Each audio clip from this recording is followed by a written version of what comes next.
Le bruit des pièces tombant sur le sol résonna comme un écho de tout ce qu'elle avait perdu dans la vie. Mariana se pencha lentement, ramassant chaque peso avec des doigts tremblants, tandis que les regards des passants la traversaient comme des poignards silencieux. « Bienvenue de nouveau. Dis-moi de quelle ville tu me regardes, et quelle heure il est là-bas. Maintenant écoute cette histoire. Dans les marges poussiéreuses de Mexico, où les maisons de béton gris se serrent les unes contre les autres comme des dents désalignés, Mariana Castellanos marchait chaque matin avec le poids du monde sur ses épaules de 32 ans. Ses chaussures noires, usées aux semelles mais cirées avec fierté, marquaient le rythme d'une routine qu'elle avait appris à porter comme une croix invisible. L'odeur des tortillas fraîchement faites se mélangeait à la fumée des camions sur l'avenue insurgente, et elle respirait profondément cet air familier qui sentait la lutte et l'espoir perdu. Son fils Mateo, de 5 ans, l'attendait chaque après-midi à la porte de l'école primaire Benito Juárez, avec les yeux les plus brillants qu'elle ait jamais vus, ses yeux qui la regardaient comme si elle était la femme la plus puissante du monde, sans savoir que chaque nuit elle pleurait en silence en se demandant si elle serait suffisante, si son amour serait suffisant pour combler tous les vides que l'argent ne pouvait pas couvrir. Mariana travaillait chez Hogar y Más, un magazine d'articles pour la maison situé dans un coin animé du centre-ville, 8 heures par jour à organiser des produits, servir des clients qui parfois la traitaient comme si elle était invisible, comptant chaque peso qu'elle gagnait comme si c'était le dernier. Son patron, le señor Ramírez, était un homme de 50 ans qui avait appris à voir ses employés comme des chiffres sur une feuille de calcul. « Mariana, j'ai besoin que tu restes 1 heure de plus », lui disait-il sans lever les yeux du journal, sans lui demander si elle devait aller chercher son fils, sans se soucier qu'elle soit debout depuis déjà 10 heures. « Bien sûr, señor Ramírez », répondait-elle toujours, parce qu'elle avait appris qu'une mère célibataire n'a pas le luxe de dire non, parce qu'elle avait appris que sa valeur comme femme se mesurait à sa capacité de sacrifice silencieux. Les après-midi devenaient une course contre la montre. Récupérer Mateo de l'école, préparer le repas avec les ingrédients les moins chers du marché de San Juan, l'aider avec ses devoirs tandis que ses propres paupières pesaient comme des pierres. Les week-ends, elle nettoyait des maisons à Las Lomas, dans des demeures où elle gagnait en un jour ce que d'autres dépensaient pour un repas. Elle voyait les photos de famille dans des cadres en argent, les jardins parfaits, les voitures qui valaient plus que tout ce qu'elle pourrait gagner en 5 ans. « Maman, pourquoi nous n'avons pas un jardin comme celui-là ?» lui avait demandé Mateo un samedi, tandis qu'elle aspirait le tapis perçant d'un salon plus grand que son appartement complet. « Parce que nous avons quelque chose de mieux, mon fils. Nous avons l'un l'autre, » avait-elle répondu, mais à l'intérieur, un petit morceau de plus de son cœur s'était brisé. Un après-midi d'octobre, tandis qu'elle marchait sur l'avenue Juárez, après avoir récupéré Mateo de l'école, quelque chose attira son attention sur le trottoir. Entre les feuilles sèches que le vent emportait, quelque chose de noir brillait. Elle s'approcha et trouva un portefeuille en cuir, élégant, du type qu'elle voyait dans les vitrines de magasins où elle n'osait jamais entrer. Elle le ramassa avec précaution, comme si c'était un objet sacré. Elle l'ouvrit et sentit que l'air sortait de ses poumons. Il y avait là plus d'argent qu'elle n'en avait vu ensemble de toute sa vie. Des milliers de pesos en billets neufs, des cartes de crédit avec des noms qu'elle ne connaissait pas, des pièces d'identité officielles, et au centre, une carte de visite. Alejandro Rivas, directeur général, Innovatech Solutions. Mateo tira sur sa jupe bleu marine, la même qu'elle avait portée tous les jours pendant les 6 derniers mois. « Maman, qu'est-ce que c'est ?»« C'est le portefeuille de quelqu'un, mon fils. Quelqu'un qui doit être très inquiet. » Cette nuit-là, après avoir couché Mateo, Mariana resta éveillée à regarder le portefeuille sur la table de sa petite cuisine. L'argent qui était dedans pourrait résoudre tous ses problèmes immédiats. Elle pourrait payer le loyer qu'elle devait depuis 2 mois, acheter de nouvelles chaussures pour Mateo, remplir le garde-manger. Elle pourrait respirer tranquille pour la première fois en années. Mais chaque fois qu'elle tendait la main vers l'argent, elle entendait la voix de sa grand-mère Elena. « Ma fille, l'honnêteté est la seule chose qu'ils ne peuvent pas t'enlever. » Pas parce que j'ai changé qui je suis, mais parce que quelqu'un m'avoue pour qui j'étais vraiment. Après la conférence, une jeune femme s'approcha d'elle. Elle avait le même regard de détermination mélangé à la peur que Mariana se souvenait d'avoir eu des années auparavant. « Señora Rivas, » dit la femme, « je m'appelle Sofia. Je suis mère célibataire. Je travaille dans une usine à Tijuana. Et j'ai une idée pour un projet communautaire, mais je ne sais pas comment commencer. » Mariana sourit, se souvenant de sa propre conversation similaire avec Alejandro des années auparavant. « Raconte-moi ton idée, » dit-elle, « et voyons comment nous pouvons la rendre réelle. » Tandis qu'elle écoutait Sofia expliquer sa vision pour un centre de garde d'enfants coopératif, Mariana pensa à tous les moments de sa vie qui l'avaient amenée jusqu'ici. Le portefeuille trouvé dans la rue, la décision de le rendre, les nuits de doute, les conversations difficiles, les risques pris, les humiliations surmontées. Chaque moment douloureux avait été nécessaire. Chaque moment de peur avait été un pas vers quelque chose de plus grand. Elle n'avait pas changé qui elle était. Elle avait découvert qui elle avait toujours été capable d'être. Cette nuit-là, dans sa nouvelle maison, dans un quartier de classe moyenne où Mateo avait sa propre chambre, et elle avait un bureau, Mariana resta éveillée à penser à toutes les femmes comme Sofia, comme celle qu'elle avait été, qui était quelque part dans la ville en train de nettoyer des bureaux après minuit, marchant dans des rues poussiéreuses avec des rêves plus grands que leurs circonstances. « À quoi tu penses ?» lui demanda Alejandro, remarquant qu'elle était éveillée. « À tous les portefeuilles qui continuent d'être perdus par là, » répondit-elle. « À toutes les personnes qui vont les trouver, à savoir si elles auront le courage de les rendre. Et si elles ne l'ont pas, alors nous devons créer un monde où rendre le portefeuille soit l'option évidente, pas l'extraordinaire. » Le lendemain, Mariana annonça sa nouvelle initiative, un fonds national pour soutenir des projets dirigés par des femmes de communautés marginalisées. Il s'appellerait Manos Honestas, en honneur de la phrase que sa grand-mère répétait. 6 mois plus tard, le fonds avait approuvé des prêts pour 50 projets. 1 an après, 150.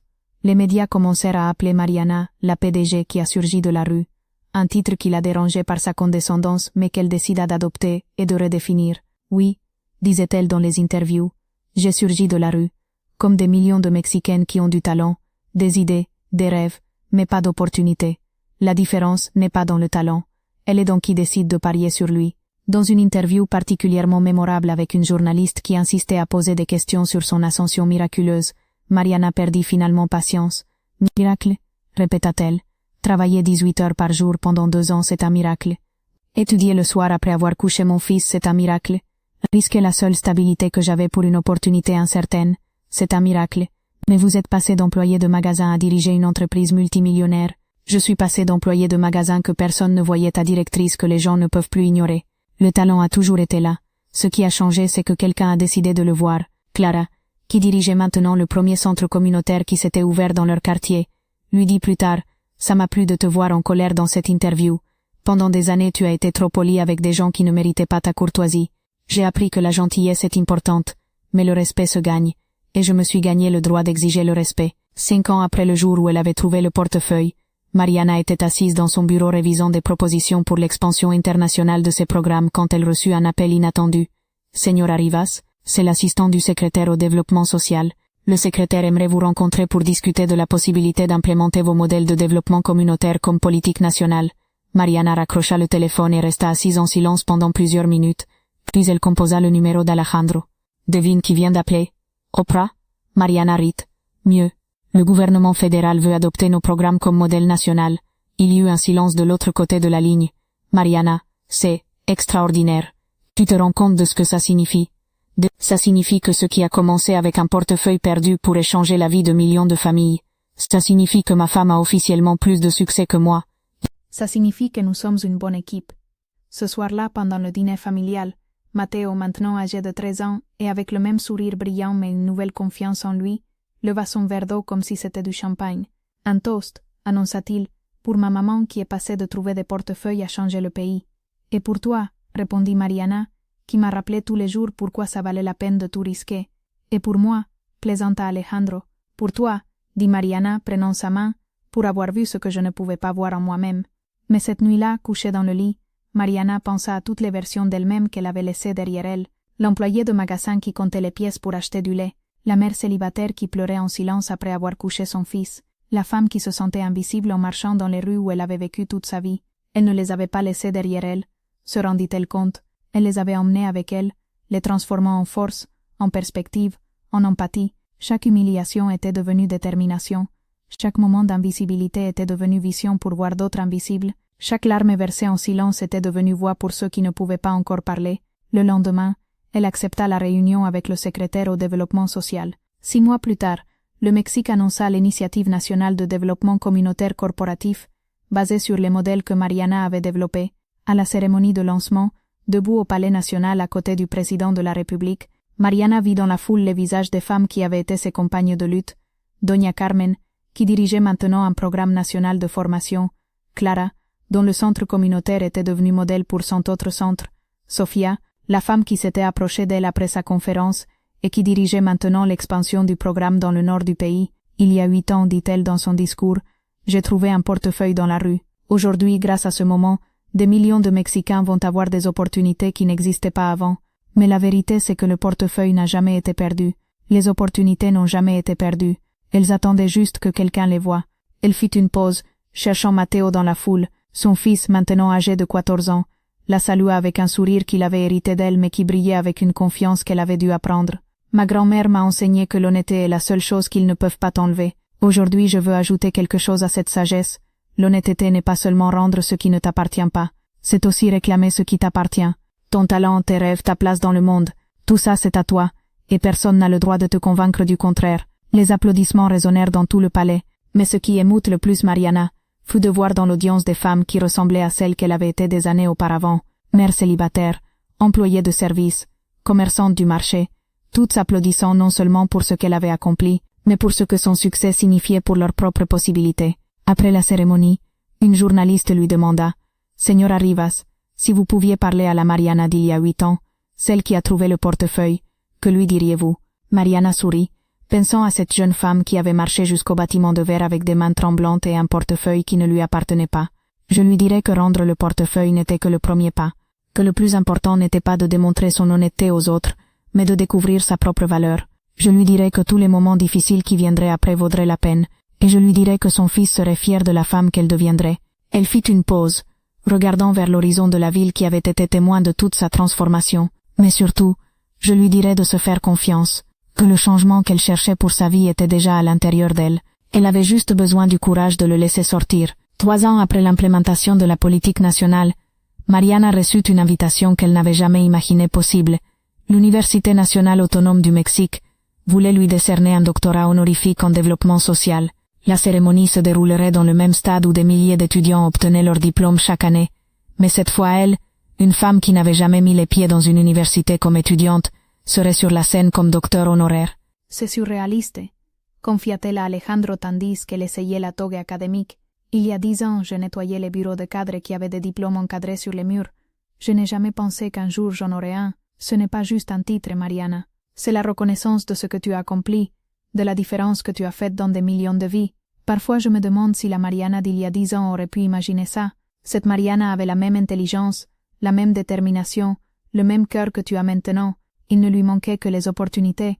Le jour de la cérémonie, tandis qu'elle marchait sur le campus universitaire, Mariana se croisa avec une jeune étudiante qui portait un t-shirt avec la phrase « Manos honestas » imprimée devant. « Excusez-moi » dit l'étudiante. « Vous êtes Mariana Rivas ?»« Oui, c'est moi.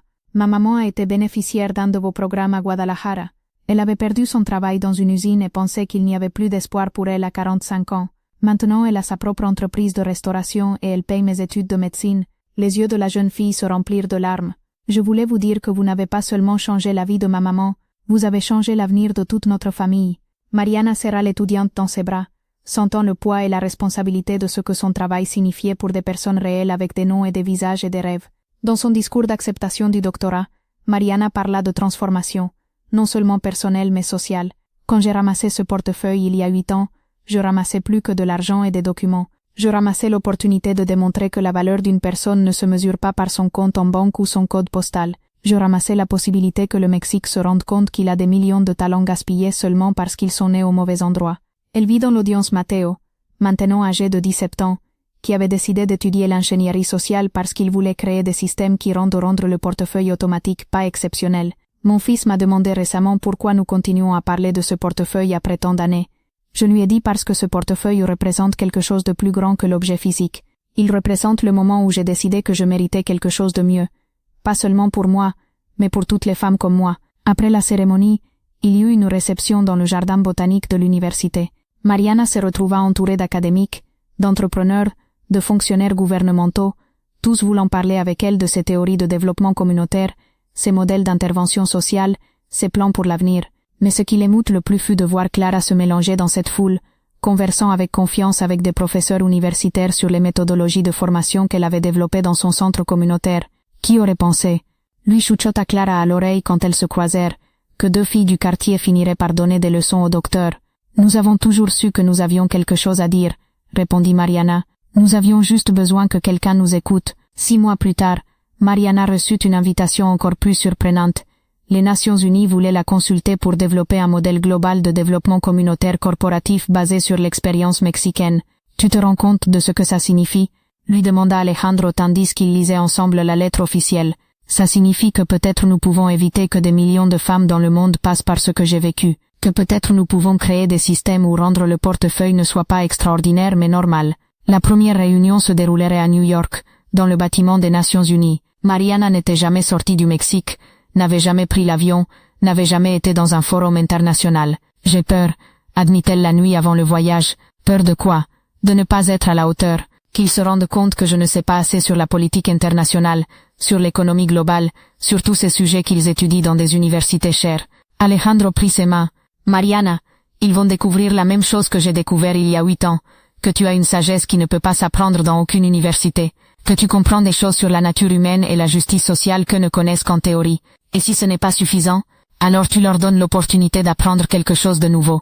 À New York, Mariana se retrouva dans une salle de conférence avec des représentants de 50 pays, tous avec des références impressionnantes de l'expérience internationale. Pendant les premiers jours, elle se sentit petite et inadéquate, écoutant plus que parlant, essayant de comprendre les complexités d'implémenter des programmes sociaux à l'échelle globale. Mais le 3e jour, pendant une présentation sur modèle réussi de réduction de la pauvreté, quelque chose changea. Le présentateur, un académique britannique avec de multiples doctorats, parlait de populations vulnérables et d'indicateurs de développement, comme s'il s'agissait de concepts abstraits.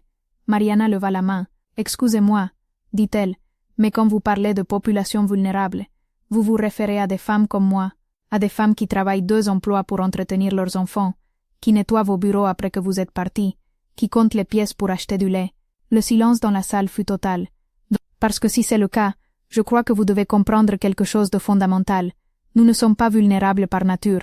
Nous sommes vulnérables parce que les systèmes que vous concevez nous maintiennent vulnérables. Ce qui suivit fut la présentation la plus efficace que Mariana ait jamais donnée de sa vie. Sans PowerPoint, sans graphique, sans jargon académique, elle raconta son histoire et l'histoire des milliers de femmes qu'elle avait connues dans son travail. Vous parlez de réduire la pauvreté comme si c'était un problème technique qui se résout avec de meilleures politiques.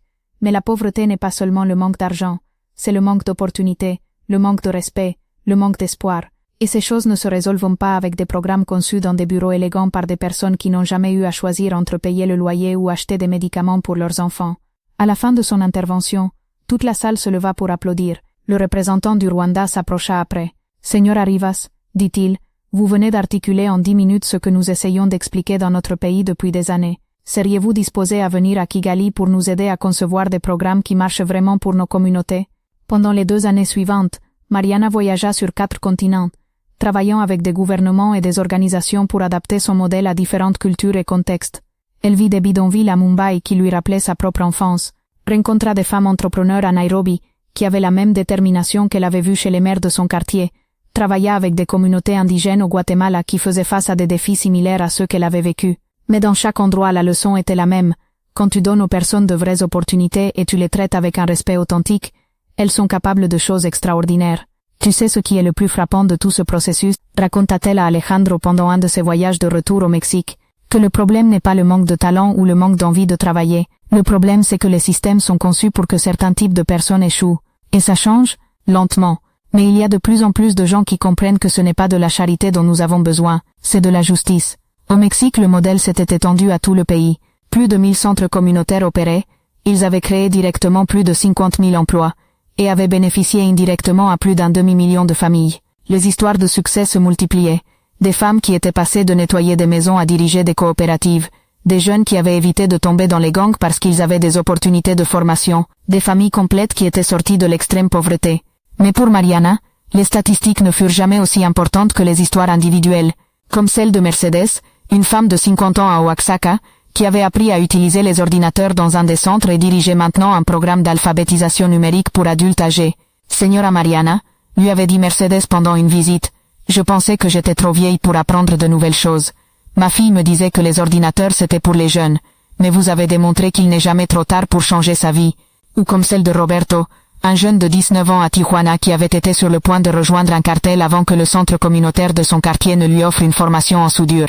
Maintenant j'ai mon propre atelier, lui avait-il raconté avec fierté. J'ai gagné plus d'argent honnêtement que je n'en aurais jamais gagné dans la rue, et je peux dormir tranquille la nuit. Ces histoires se répétaient dans tout le pays, sur tout le continent, dans le monde. Au 10e anniversaire du jour où elle avait trouvé le portefeuille, Mariana organisa un événement spécial sur la place centrale de son quartier natal, pas dans un hôtel élégant ou un centre de convention, mais au même endroit où elle avait été invisible pendant tant d'années. Des milliers de personnes arrivèrent, bénéficiaires des programmes, fonctionnaires gouvernementaux, entrepreneurs, leaders communautaires d'autres pays, journalistes internationaux, Mais ce qui émout le plus Mariana fut de voir sa grand-mère Elena, maintenant âgée de 87 ans, assise au premier rang avec un sourire de fierté qui illuminait toute la place. « Ma fille », lui avait dit sa grand-mère ce matin-là, « j'ai toujours su que tu allais faire quelque chose d'important avec ta vie. Je ne savais juste pas que ça allait être si grand. Tu savais que trouver ce portefeuille changerait tout.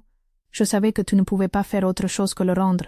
Et je savais que quand tu fais ce qui est juste, même si c'est difficile, l'univers trouve des moyens de te récompenser. » Dans son discours, Mariana parla du pouvoir des moments apparemment insignifiants. Il y a 10 ans, sur cette même place, j'étais une femme invisible. Je marchais dans ces rues tous les jours, et personne ne voyait mon potentiel, mes rêves, ma capacité. Même moi je ne la voyais pas complètement. Mais un moment, une décision simple de rendre quelque chose qui ne m'appartenait pas, a changé la trajectoire de ma vie, et la vie de millions de personnes. Elle vit dans la foule Matteo, maintenant âgé de 20 ans, et étudiant de dernière année d'ingénierie, qui avait décidé de faire sa thèse sur les systèmes automatisés pour la distribution équitable d'opportunités économiques. Mon fils m'a demandé récemment si je regrette quelque chose de ces 10 années. Je lui ai dit que je ne regrette qu'une chose, d'avoir mis si longtemps à croire en moi-même. Après l'événement, tandis qu'elle marchait dans les rues du quartier qu'il avait vu grandir, Mariana se croisa avec une jeune femme, d'environ 25 ans, qui portait un petit enfant et semblait perdue. « Excusez-moi, dit la femme, vous êtes Mariana Rivas? »« Oui, c'est moi, dit la femme. Vous êtes Mariana Rivas? »« Oui, c'est moi. Je viens de perdre mon travail dans une usine. Je suis mère célibataire. Je n'ai pas d'études universitaires. Je ne sais pas ce que je vais faire. Quelqu'un m'a dit que vous pourriez m'aider. » Mariana sentit une émotion familière, un mélange de compassion et de détermination qu'elle avait appris à reconnaître comme son appel à l'action. « Comment tu t'appelles? »« Patricia. »« Patricia, as-tu entendu parler de nos centres communautaires? »« Un peu, mais je ne sais pas si c'est pour des gens comme moi. » Mariana sourit, se souvenant d'avoir eu cette même conversation avec elle-même des années auparavant. « Patricia, laisse-moi te poser une question. Si quelqu'un perdait son portefeuille dans la rue, tu le rendrais? » La femme la regarda confuse. « Eh bien, oui, bien sûr, c'est ce qui est juste. Alors tu es exactement le type de personne pour qui nous avons créé ces programmes. Viens, allons marcher vers le centre communautaire. Je vais te présenter Clara, la directrice.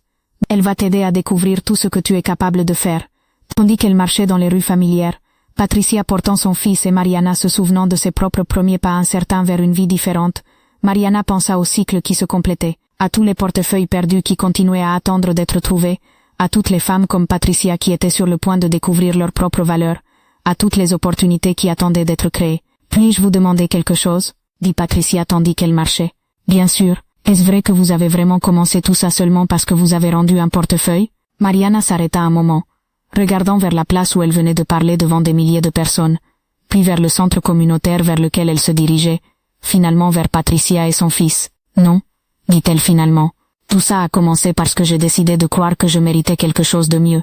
Le portefeuille n'était que l'excuse que l'univers m'a donnée pour commencer. » Elles arrivèrent au centre communautaire juste quand Clara fermait les activités de la journée. Quand elle vit Mariana accompagnée de Patricia, elle comprit immédiatement la situation. « Patricia, » dit Clara avec la chaleur qu'elle avait appris à perfectionner après des années à recevoir des femmes effrayées et pleines de doutes, « ça me fait très plaisir de te rencontrer. » Pourquoi nous ne nous asseyons pas et nous parlons de ce que tu aimes faire, de ce qui te réussit bien, et comment nous pouvons t'aider à convertir ça en opportunité?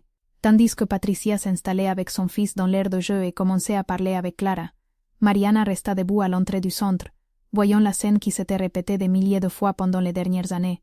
Alejandro arriva peu après, comme il l'avait fait tant de fois pendant toutes ces années. « Une autre Patricia ?» demanda-t-il en l'étreignant par derrière. « Une autre Patricia » confirma Mariana, s'appuyant contre lui. « Et demain il y en aura une autre, et après-demain encore une autre. Tu ne te lasses jamais? Tu te lasserais de respirer ?»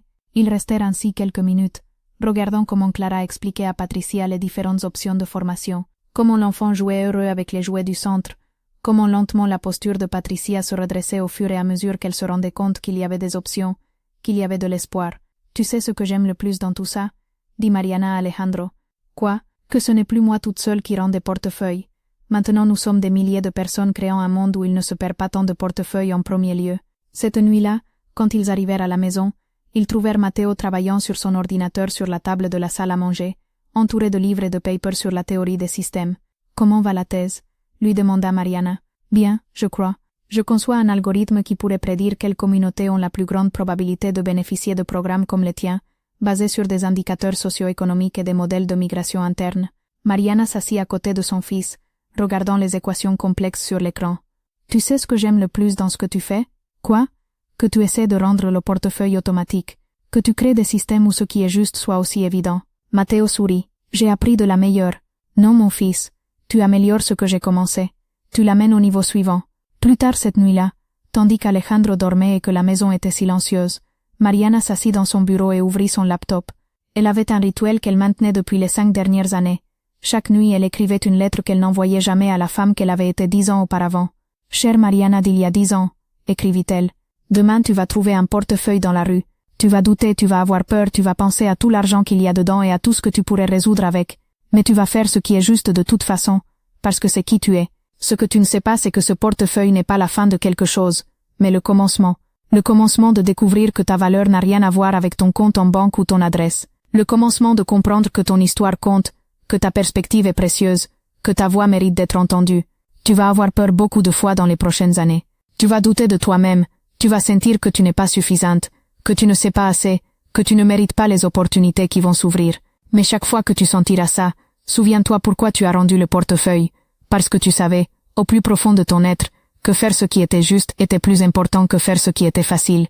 Cet instinct, cette boussole morale que tu as, va t'amener dans des endroits que tu ne peux même pas imaginer maintenant. Elle va t'amener dans des bureaux élégants, où ton opinion va changer des politiques nationales, ou à des conférences internationales, où ton histoire va inspirer des personnes d'autres continents, à des moments où tu vas réaliser que tu n'as pas seulement changé ta vie, mais la vie de millions de personnes. Mais plus important que tout ça, elle va t'amener à découvrir qui tu es vraiment. Pas l'étiquette que les autres t'ont mise, pas les limitations que tu as acceptées, mais la femme extraordinaire que tu as toujours été destinée à être. Ton fils va être fier, ta grand-mère va être fière, et un jour, toi aussi tu vas être fière de la femme que tu as été courageuse de devenir. Prends le portefeuille, Mariana, et après commence à vivre la vie que tu mérites. Avec amour et admiration, la femme que tu vas devenir. Elle sauvegardit le document dans le dossier où elle avait des centaines de lettres similaires, chacune un rappel de jusqu'où elle était arrivée, chacune un témoignage du pouvoir des moments qui semblent petits mais qui changent tout. Le lendemain, Mariana avait une réunion avec l'équipe de la fondation qu'ils avaient établie pour administrer tous les programmes. Ella arriva tôt au bureau, comme toujours, et se retrouva avec une surprise. Sur son bureau, il y avait une enveloppe élégante avec le sceau du Vatican. Avec des mains tremblantes, elle l'ouvrit. C'était une invitation personnelle du pape François pour participer à un symposium sur la justice sociale et la dignité humaine. La lettre écrite en espagnol disait « Estimé señora Rivas, votre travail transformant des vies à travers la reconnaissance de la dignité inhérente de chaque personne est un témoignage vivant des valeurs que notre foi appelle à défendre. Ce serait un honneur de compter sur votre perspective dans nos discussions sur comment créer un monde plus juste. » Mariana dut s'asseoir. Une fille qui avait grandi en allant à la messe le dimanche dans une petite église de quartier, qui avait prié pendant des années demandant des opportunités pour s'en sortir, était maintenant invitée par le leader de sa foi à partager ses idées sur la justice sociale. Quand Alejandro arriva 1 heure après, il la trouva encore assise, avec la lettre dans les mains et des larmes dans les yeux. « Qu'est-ce qui s'est passé? Tout va bien? » Le pape, dit-elle simplement, lui montrant la lettre. « Le pape veut que j'aille au Vatican. » Alejandro lut l'invitation et resta aussi surpris qu'elle. « Mariana, tu te rends compte de ce que ça signifie? Ça signifie qu'une employée de magasin d'un quartier pauvre de Mexico va parler au pape de justice sociale. Ça signifie que ta voix, ton expérience, ta sagesse sont maintenant reconnues au plus haut niveau global. » 3 mois plus tard, Mariana était debout dans une des salles les plus belles du Vatican, entourée de cardinaux, de théologiens, d'activistes sociaux du monde entier et d'académiques qui avaient dédié leur vie à l'étude de la justice sociale. Quand ce fut son tour de parler, Mariana s'approcha du podium et pendant un moment elle se sentit comme si elle était de retour dans cette première réunion corporative, se sentant petite et inadéquate.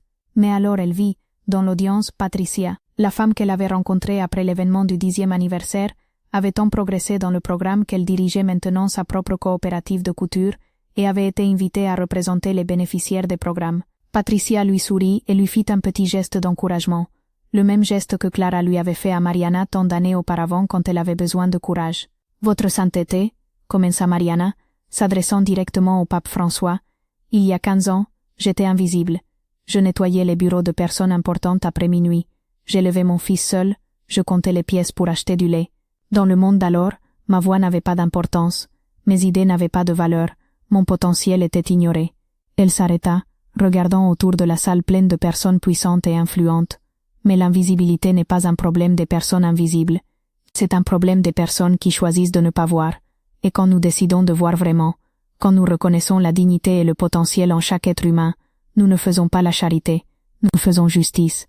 Ce qui suivit fut une présentation de 20 minutes sur comment les programmes qu'elle avait développés ne changeaient pas seulement les circonstances économiques, mais restauraient la dignité humaine, créaient l'espoir, et démontraient que le potentiel n'a pas de code postal. À la fin de sa présentation, le pape François s'approcha d'elle. « Señora Rivas », lui dit-il dans son espagnol argentin, « vous avez trouvé la manière de rendre l'évangile social pratique et efficace. Vous avez démontré que quand nous traitons les personnes comme des images de Dieu, c'est quand elles peuvent vraiment s'épanouir. Votre sainteté, j'ai seulement rendu un portefeuille. Tout le reste fut le résultat que quelqu'un ait décidé de me voir comme un être humain complet. » Exactement, sourit le pape. Et maintenant vous aidez le monde à voir des millions de personnes comme des êtres humains complets. C'est la définition de sainteté pratique. En sortant du Vatican, Mariana marchait dans les rues de Rome avec Patricia, réfléchissant sur le chemin qui les avait amenés jusque-là. « Señora Mariana, dit Patricia, quand je vous ai rencontré il y a 2 ans, je pensais que ma vie était finie. Je n'avais pas de travail, je n'avais pas d'espoir, je n'avais pas d'avenir. Et regardez où je suis maintenant. Où es-tu maintenant, Patricia? Je marche dans Rome après avoir parlé au pape de justice sociale. Ma coopérative emploie 30 femmes. Mon fils est dans une bonne école. Mais plus important que ça, je me respecte moi-même. Je sais que j'ai de la valeur. Je sais que ma voix compte. Je sais que je peux faire la différence. » Et comment tu te sens avec tout ça? Comme si j'avais trouvé un portefeuille dans la rue et avait décidé de le rendre. Mariana rit, comprenant parfaitement la métaphore. Exactement. Chaque fois que nous décidons de faire ce qui est juste, même si c'est difficile, nous rendons le portefeuille. Et chaque fois que nous rendons le portefeuille, quelque chose de magique se passe. Quoi? Nous découvrons qui nous sommes vraiment. 2 ans après le voyage au Vatican, Mariana était de retour au Mexique, se préparant pour son nouveau projet le plus ambitieux, une université populaire qui offrirait une éducation de haute qualité complètement gratuite aux personnes de communautés marginalisées. Une université? Avait demandé Alejandro quand elle lui avait parlé de l'idée. Tu ne crois pas que c'est trop grand même pour toi? Il y a 15 ans, rendre un portefeuille semblait trop risqué pour moi. Il y a 10 ans, accepter un travail dans une entreprise corporative semblait impossible. Il y a 5 ans, changer les politiques nationales semblait inaccessible. Maintenant créer une université, c'est juste le prochain pas logique. L'université populaire Manos Honestas ouvrirait ses portes avec 5 filières, développement communautaire, entreprise sociale, technologie pour le bien social, leadership communautaire et innovation sociale. Tous les professeurs seraient un mélange d'académiques traditionnels et de leaders communautaires comme Clara, Patricia et des dizaines d'autres diplômés des programmes. L'idée, expliqua Mariana dans la conférence de presse pour annoncer l'université, c'est de créer des leaders qui comprennent à la fois la théorie et la pratique, qui ont vécu les problèmes qu'ils veulent résoudre, qui savent que la vraie éducation vient autant des livres que de la vie. Matteo, maintenant âgé de 24 ans et avec un master en systèmes sociaux du MIT, serait le premier directeur académique de l'université. Ma maman m'a enseigné que rendre le portefeuille était ce qui était juste, dit-il dans son discours d'acceptation du poste. Maintenant moi je veux enseigner à des milliers d'étudiants comment créer des systèmes où rendre le portefeuille soit naturel, évident, automatique. Le campus se construirait sur des terrains qui avaient été donnés par le gouvernement de Mexico, juste à côté du quartier où Mariana avait grandi. Ce serait un campus beau mais pas ostentatoire, accessible mais pas condescendant, académique mais pas élitiste. Pendant la construction, Mariana divisait son temps entre superviser l'ouvrage, voyager dans d'autres pays pour de la consultance, et maintenir les programmes existants. Mais tous les après-midi, sans faute, elle prenait le temps de marcher dans son quartier natal. Un après-midi, tandis qu'elle marchait sur le même trottoir où elle avait trouvé le portefeuille 15 ans auparavant, elle se croisa avec un groupe d'enfants jouant sur la place. « Señora Mariana », cria une fillette de 8 ans, « ma maîtresse dit que vous êtes célèbre. » Mariana s'accroupit pour être à la hauteur de la fillette. « Toi, qu'est-ce que tu penses? »« Moi, je pense que vous êtes d'ici. Comme nous. »« Exactement. Je suis d'ici. Comme vous. Et tu sais ce que ça signifie? »« Quoi? Ça signifie que vous aussi vous pouvez faire des choses importantes quand vous grandirez. Vous n'avez pas besoin d'être d'un autre endroit ou d'avoir des parents riches ou de parler différemment. Vous devez juste être honnête, travailler dur, et croire en vous. Comme vous quand vous avez trouvé le portefeuille. » Mariana sourit. C'était déjà une légende locale, l'histoire que tous les enfants du quartier connaissaient, exactement comme quand j'ai trouvé le portefeuille. Mais vous n'avez pas besoin d'attendre de trouver un portefeuille perdu. Vous pouvez commencer dès maintenant en étant honnête, en étant gentil, en étant courageux. Et si nous ne sommes pas assez intelligents, ma fille, l'intelligence n'est pas quelque chose avec quoi tu nais ou pas. L'intelligence est quelque chose que tu développes quand tu n'arrêtes jamais de poser des questions, n'arrêtes jamais d'apprendre, n'arrêtes jamais d'essayer des choses nouvelles. Elle se leva et regarda tous les enfants qui s'étaient rassemblés autour. « Promettez-moi quelque chose. » Promettez-moi que vous ne laisserez jamais personne vous dire que vous ne pouvez pas faire quelque chose seulement parce que vous vivez ici. Seulement parce que vos parents n'ont pas beaucoup d'argent. Seulement parce que vous parlez comme nous parlons ici. Nous le promettons. Crièrent-ils tous à l'unisson. Et promettez-moi que si un jour vous trouvez quelque chose qui ne vous appartient pas, vous allez le rendre. Oui. Pourquoi? Parce que c'est ce qui est juste.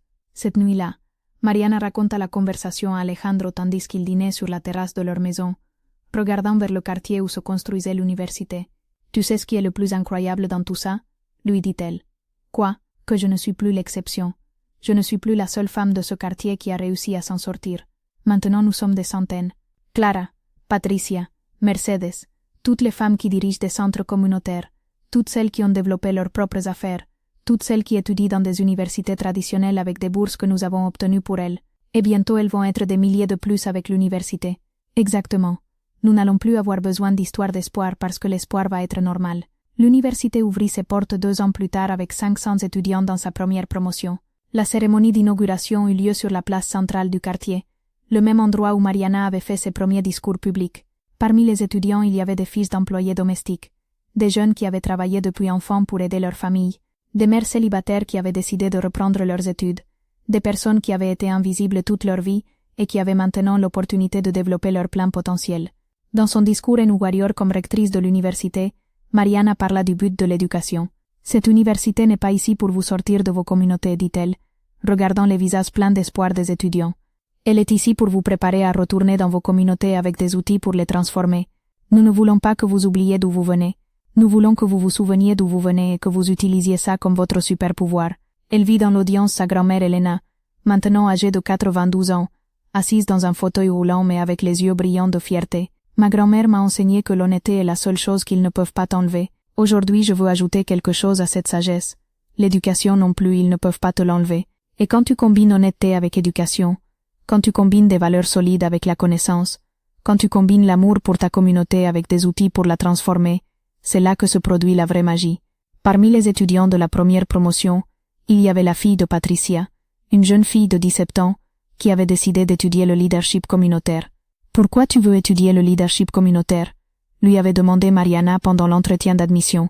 Parce que ma maman m'a raconté ce que vous avez fait pour elle. Et moi je veux faire la même chose pour d'autres femmes. Je veux être quelqu'un qui aide d'autres personnes à découvrir ce qu'elles valent. Et comment tu penses faire ça? En leur enseignant à rendre des portefeuilles. Pas de vrais portefeuilles, mais des opportunités, de l'espoir, de la dignité. Tout ça que d'autres ont perdu, et que nous pouvons les aider à retrouver. 5 ans après l'ouverture de l'université, Mariana reçut un appel qui changerait une fois de plus le cours de sa vie. Señora Rivas, c'est la secrétaire de l'Académie suédoise. Le comité du prix Nobel de la paix aimerait vous parler. Mariana pensa que c'était une blague, mais ça ne l'était pas. 3 mois plus tard, elle était à Stockholm, accompagnée d'Alejandro, Matteo, Clara, Patricia et sa grand-mère Elena, recevant le prix Nobel de la paix pour son travail, créer des systèmes de justice sociale qui restaurent la dignité humaine et démontrent que le changement pacifique et durable est possible quand nous reconnaissons la valeur inhérente de chaque personne. Dans son discours d'acceptation, Mariana ne parla pas de politique ou de théorie ou de système complexe. Elle parla d'un portefeuille. Il y a 20 ans, commença-t-elle, j'étais une femme invisible marchant dans les rues de Mexico. J'avais 32 ans, j'étais mère célibataire, je travaillais 2 emplois pour payer le loyer, et la plus grande partie du monde agissait comme si je n'existais pas. Elle fit une pause, regardant l'audience de leaders mondiaux, d'académiques et de dignitaires. Un jour j'ai trouvé un portefeuille dans la rue. Il avait plus d'argent que j'en avais vu de ma vie. J'aurais pu résoudre tous mes problèmes immédiats, mais ma grand-mère m'avait enseigné que l'honnêteté est la seule chose que personne ne peut enlever. Alors j'ai rendu le portefeuille. Elle vit sa grand-mère au premier rang, souriante avec des larmes dans les yeux. Ce que je ne savais pas, c'est qu'en rendant ce portefeuille, je n'étais pas seulement honnête. J'ai démontré quelque chose que le monde avait besoin de voir, que les personnes comme moi, les personnes invisibles, les personnes que les autres écartent, nous avons aussi des valeurs, nous avons aussi de la dignité, nous avons aussi du potentiel. Sa voix devint plus forte, plus assurée. Ce prix n'est pas à moi. Il est à toutes les femmes qui nettoient des bureaux à minuit et rêvent de quelque chose de mieux. Il est à toutes les mères célibataires qui comptent les pièces pour acheter du lait, mais n'arrêtent jamais de croire que leurs enfants méritent un meilleur avenir. Il est à toutes les personnes invisibles qui font ce qui est juste même si personne ne regarde, même si personne ne les applaudit, même si personne ne reconnaît leur valeur. Les applaudissements emplirent l'auditorium, mais Mariana continua à parler. Si ce prix enseigne quelque chose, c'est qu'il n'y a pas de personnes insignifiantes. Il n'y a pas d'histoire qui ne compte pas. Il n'y a pas de vie qui n'ont pas de valeur. Chacun de nous a le pouvoir de créer le changement, de rendre des portefeuilles, de reconnaître la dignité chez les autres. Elle finit en regardant directement la caméra qui transmettait en direct au monde entier. S'il y a quelqu'un qui regarde ça qui se sent invisible, qui pense que sa vie ne compte pas, qui croit qu'il ne peut rien changer, je veux qu'il sache qu'il se trompe. Votre honnêteté compte, votre bonté compte, votre voix compte. Vous n'avez pas besoin de trouver un portefeuille dans la rue pour changer le monde. Vous devez juste décider d'être la personne qui rendrait le portefeuille, et le monde trouvera des moyens de vous donner des opportunités pour démontrer qui vous êtes vraiment. Après la cérémonie, pendant la réception, Mariana se retrouva entourée de leaders mondiaux, tous voulant parler avec elle de ses programmes, ses idées, ses plans futurs. Mais ce qui l'émut le plus fut de se retrouver avec une jeune femme, d'environ 20 ans, qui s'approcha timidement. « Señora Rivas », dit-elle en anglais avec un accent africain, « je suis de Somalie. J'ai vu votre discours à la télévision il y a 5 ans, quand vous avez parlé aux Nations Unies. Cette nuit-là, j'ai décidé que moi aussi je pouvais faire quelque chose pour changer ma communauté. Maintenant, je dirige un programme d'éducation pour les filles réfugiées. Je voulais juste vous dire merci. Comment tu t'appelles? Amina. Amina, puis-je te demander quelque chose? Si tu trouvais un portefeuille dans la rue, tu le rendrais? La jeune fille sourit. Et, bien sûr, c'est ce qui est juste. Alors tu as déjà tout ce qu'il faut pour changer le monde. Le reste, ce ne sont que des détails. Cette nuit-là, dans sa chambre d'hôtel à Stockholm, Mariana écrivit une autre de ses lettres nocturnes. Mais cette fois, ce n'était pas pour elle-même du passé. Pour toutes les femmes qui se sentent invisibles, moi je vous vois. Je vois comment vous vous levez avant l'aube pour préparer le petit déjeuner de vos familles. Je vois comment vous comptez les pièces pour acheter le nécessaire. Je vois comment vous travaillez dans des emplois que d'autres considèrent insignifiants, mais que vous faites avec dignité. Je vois comment vous vous sacrifiez silencieusement pour vos enfants, pour vos parents, pour vos communautés.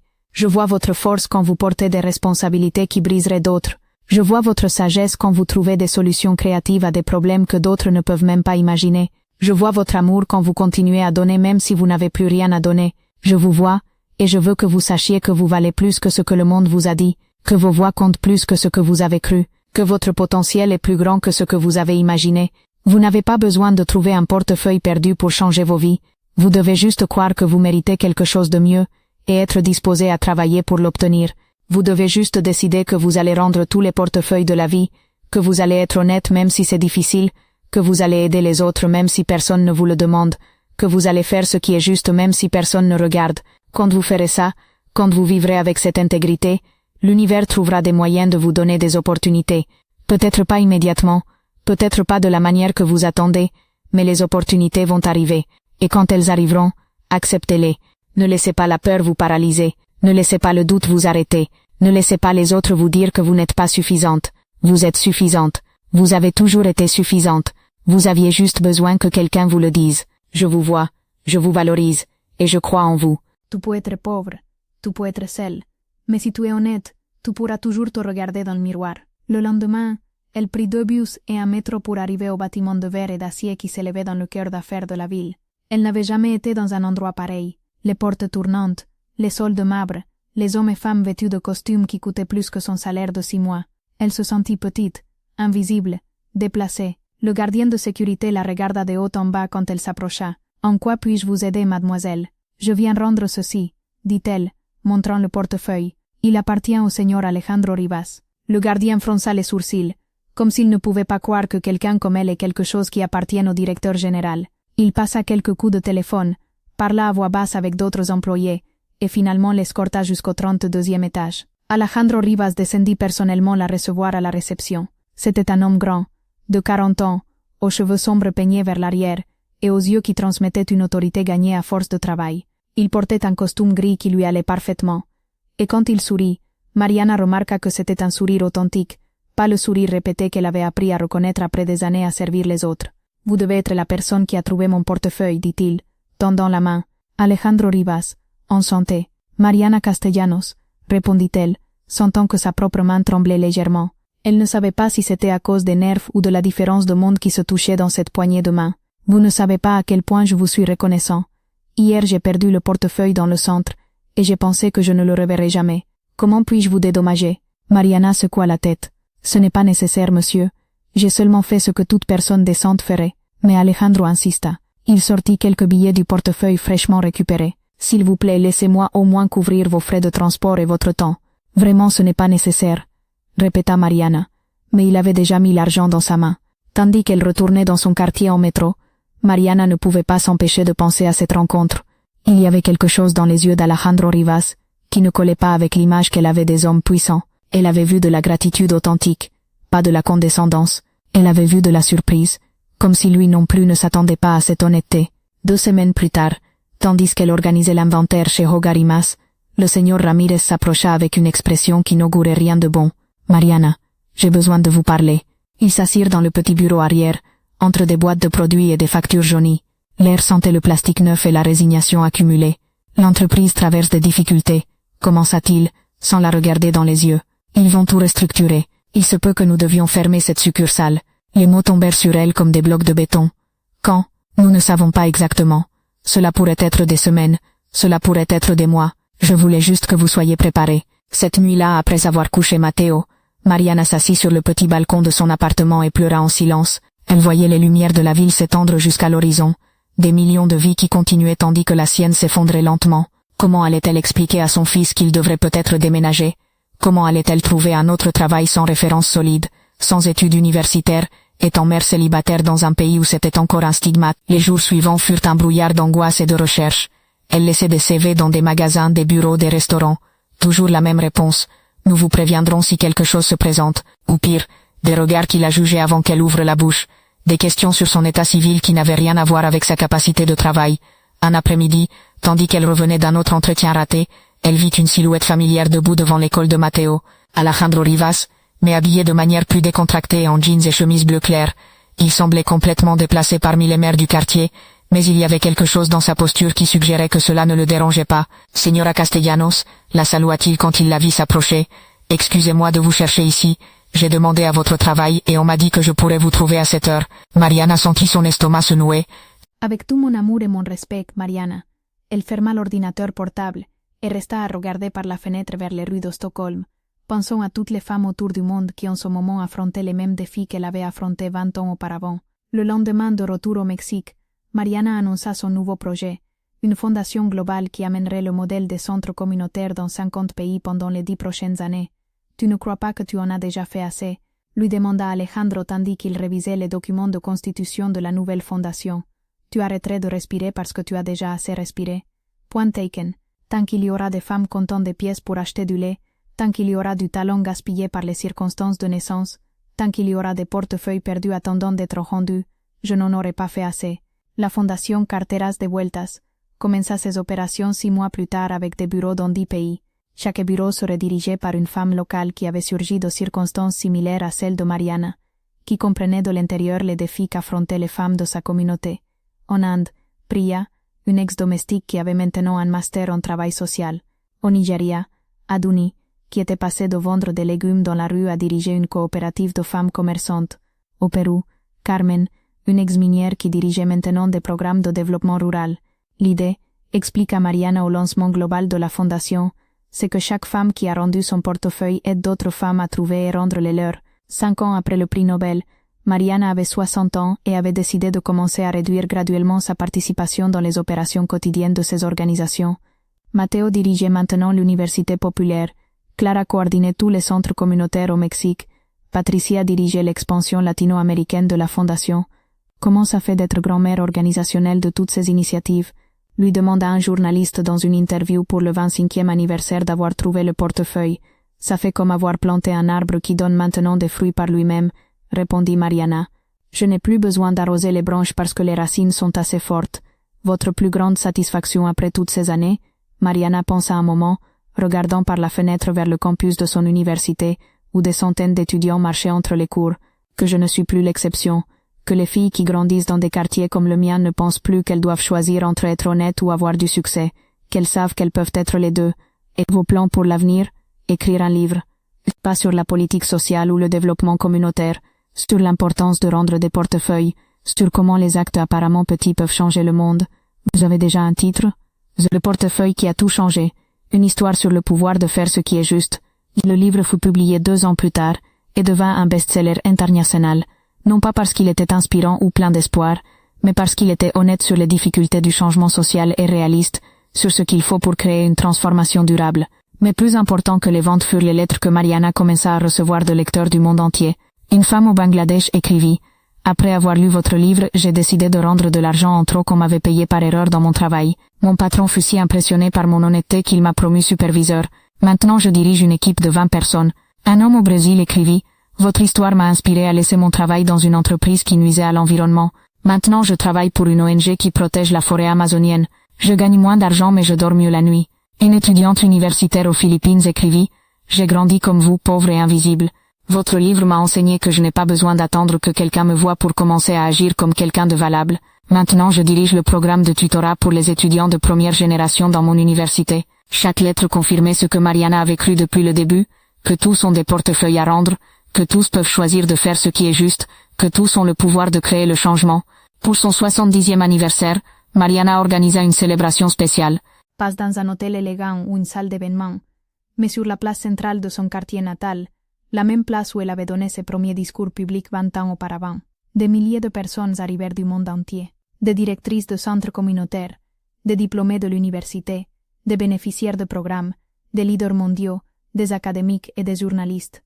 Mais ce qui émut le plus Mariana furent les personnes de son quartier qui avaient été là depuis le début. Doña Carmen, maintenant âgée de 80 ans, qui avait été sa première employée à devenir directrice de programme. Don Roberto, qui avait transformé son stand de bonbons en une petite chaîne de cafétéria qui employait 20 jeunes du quartier. Clara, sa meilleure amie, qui dirigeait maintenant un réseau de 200 centres communautaires dans tout le Mexique. Et bien sûr, Alejandro, son compagnon de vie pendant plus de 20 ans, qui avait été témoin et participant de chaque moment de la transformation. Y a-t-il quelque chose que tu changerais de ces 25 dernières années? Lui demanda-t-il pendant le toast. Rien, répondit Mariana sans hésiter. Même pas les moments difficiles, parce qu'ils étaient nécessaires pour arriver jusqu'ici. Même pas les doutes, les peurs, les nuits sans dormir. Surtout ceux, parce qu'ils m'ont enseigné à valoriser ce que j'ai maintenant. Matteo, maintenant âgé de 40 ans et père de 2 enfants, s'approcha avec ses enfants. Grand-mère, dit la petite fille aînée de 7 ans, raconte-nous encore l'histoire du portefeuille. Mariana prit sa petite fille dans ses bras et regarda autour d'elle. La place était pleine de personnes dont les vies avaient été touchées d'une manière ou d'une autre par un portefeuille trouvé dans la rue 25 ans auparavant. Il était une fois, commença-t-elle, utilisant les mots magiques que les enfants adorent, une femme qui se sentait invisible, et elle recommença l'histoire, cette fois pour une nouvelle génération, pour des enfants qui grandiraient dans un monde où rendre le portefeuille ne serait pas extraordinaire mais attendu, où l'honnêteté serait valorisée, où le potentiel de chaque personne serait reconnu peu importe son origine. Tandis qu'elle parlait, regardant les visages attentifs de ses petits-enfants, Mariana pensa à tous les portefeuilles qui continuaient d'être perdus dans le monde, attendant d'être trouvés par des personnes disposées à faire ce qui est juste. Elle pensa à toutes les opportunités qui naîtraient de ces moments d'honnêteté, à toutes les vies qui changeraient, à tout le bien qui se créerait. L'histoire continuerait. Il y aurait toujours des portefeuilles perdus, il y aurait toujours des personnes disposées à les rendre, et il y aurait toujours la possibilité qu'un acte simple d'honnêteté change non seulement une vie, mais le monde. Et ils vécurent tous heureux pour toujours? Demanda son petit-fils cadet. Non, sourit Mariana. Ils vécurent honnêtement pour toujours, et ça s'avéra être beaucoup mieux que le bonheur. As-tu déjà vécu ou connu quelqu'un qui soit passé par quelque chose de similaire? As-tu eu ce moment dans ta vie, où une petite décision, apparemment insignifiante, a changé tout ce qui est venu après? J'adorerais lire ta réponse dans les commentaires. Partage ton histoire, ou l'histoire de quelqu'un que tu connais, qui a démontré que l'origine ne détermine pas le destin. Et si cette histoire t'a ému, si elle t'a rappelé que nous avons tous de la valeur au-delà de nos circonstances, s'il te plaît mets un like et abonne-toi à la chaîne. J'ai besoin que ce message arrive à toutes les Mariana qui sont par là, qui nettoient des bureaux à minuit, qui marchent dans des rues poussiéreuses avec des rêves plus grands que leurs circonstances, qui attendent que quelqu'un les voie vraiment, parce que chacune d'elles a un portefeuille attendant d'être rendu, et chacune d'elles a le pouvoir de changer non seulement sa propre vie, mais la vie de tous ceux qui l'entourent. Elles ont juste besoin du courage de croire en elles autant que je crois en elles maintenant. Il y a quelque chose qui ne va pas? Tout le contraire. Je voulais vous inviter à prendre un café. Il y a quelque chose dont j'aimerais vous parler. Ils s'assirent dans un petit café près de l'école, un de ces endroits avec des tables en formica et des verres en verre épais, où les voisins se réunissaient pour parler de la vie. Alejandro commande un café noir. Mariana, une infusion à la camomille parce que c'était le moins cher du menu. J'ai beaucoup pensé à notre rencontre, commença-t-il. Il n'est pas courant de trouver des personnes comme vous dans mon secteur d'activité. Des personnes comme moi, honnêtes, authentiques, sans agenda caché. Alejandro remoua lentement son café. Puis-je vous poser une question personnelle? Pourquoi avez-vous rendu le portefeuille? Mariana le regarda confuse. Pourquoi ne l'aurais-je pas rendu? Parce qu'il y avait assez d'argent dedans pour résoudre beaucoup de problèmes, parce que personne ne vous aurait vu le prendre, parce que il s'arrêta, comme s'il se rendait compte qu'il révélait plus qu'il ne le prétendait, parce que dans mon expérience, très peu de personnes auraient fait ce que vous avez fait. Ma grand-mère disait toujours qu'on peut être pauvre, mais pas voleur, que l'honnêteté est la seule chose qui nous appartient vraiment. Alejandro acquiesça lentement, comme si ces mots lui rappelaient quelque chose qu'il avait oublié. Dans quoi travaillez-vous, señora Castellanos? Mariana lui parla de Hogar y Más, des possibles restructurations, de ses peurs. Elle ne savait pas pourquoi elle racontait tout cela à un étranger, mais il y avait quelque chose dans sa façon d'écouter qui la tranquillisait. Mon entreprise, dit-il finalement, est impliquée dans ces restructurations. Le cœur de Mariana s'arrêta. Comment dites-vous? Innovatech Solutions a des contrats avec plusieurs chaînes de magasins. Nous développons des systèmes pour optimiser leurs opérations. Il se pencha vers l'avant. Mais je veux que vous sachiez que tout n'est pas perdu. Il y a des façons de faire ces changements sans que les gens perdent leurs emplois. Pendant les semaines suivantes, Alejandro commença à visiter le quartier plus fréquemment. Au début, les voisins le regardaient avec méfiance. Un homme en costume cher marchant dans les rues poussiéreuses n'était pas quelque chose qu'il voyait tous les jours. Mais graduellement, sa présence devint moins étrange. Il achetait dans les magasins locaux, saluait les enfants, s'asseyait dans le parc pour observer la vie du quartier. Clara, la meilleure amie de Mariana et sa voisine depuis 10 ans, ne cachait pas son inquiétude. Je n'aime pas du tout ça, Mariana. Que veut un homme comme ça avec toi? Les riches ne font rien sans rien attendre en retour. Ce n'est pas ce que tu penses, Clara.